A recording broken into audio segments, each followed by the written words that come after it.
Alors, on nous parle de Wattpark, la borne de recharge qui nous fait de vous le pompiste du futur sur automobile propre. Alors, je vous passe l'intro. Alors, créé en 2017, Wattpark a passé ces dernières années à développer et breveter sa wallbox. D'une puissance allant de 3,7 à 7 kW en courant alternatif, elle propose des fonctionnalités aussi intéressantes pour les particuliers que pour les professionnels et collectivités. La configuration la plus déployée se contente de fournir une simple solution de recharge et se limite à une connectivité Bluetooth.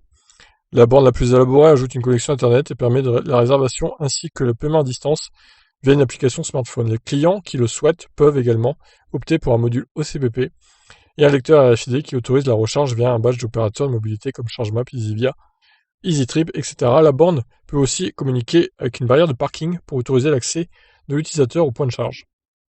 Ainsi, le propriétaire d'une borne Wattpark peut choisir de la mettre à disposition du public moyennant finance. À la manière d'un logement loué sur Airbnb, il gère son tarif ainsi que ses dates et horaires de disponibilité sur l'application dédiée. L'utilisateur de voitures électriques n'a plus qu'à réserver sa recharge puis brancher sans nécessiter la présence du propriétaire. Bon, évidemment, ça paraît logique, il faut que la wallbox soit à l'extérieur de la maison, hein, ou du garage du coup. Une opération tout à fait légale car il s'agit d'une prestation de recharge et non pas de revente d'énergie. Ah, ça joue sur les mots, hein, encore une fois ici. Précise le patron de la société, Wattpark conseille d'ailleurs de pratiquer un tarif à 1 € de l'heure. Alors, 1 € de l'heure, ça dépend du débit de la borne, hein, parce que si vous proposez une recharge à 7 kW, ça fait 7 kWh par heure, donc 7 multiplié par 0,15, tu rentres pas dans tes frais, hein, clairement, tu perds de l'argent à proposer ça à 1 € de l'heure. Donc clairement, il faut plutôt proposer 1,50 €, je pense, l'heure, si vous proposez à 7 et quelques en kilowatts, quoi, en termes de vitesse, kilowatts, au kilowatt. L'entreprise prélève ensuite une commission de 10% sur le prix payé. Son modèle économique s'appuie presque exclusivement sur cette marge, la société se voyant comme un fabricant d'écosystème plus qu'un fabricant de bornes. En effet, sa wallbox vendue 599 € TTC est l'une des moins chères du marché. Effectivement, c'est pas cher. Un tarif particulièrement bas pour un modèle conçu et fabriqué en France. Tous les constituants sont français et la sous-traitance est française, répète fièrement Marc Lepage. Le directeur s'enthousiasme des 10 000 exemplaires précommandés en France, principalement par des professionnels et collectivités.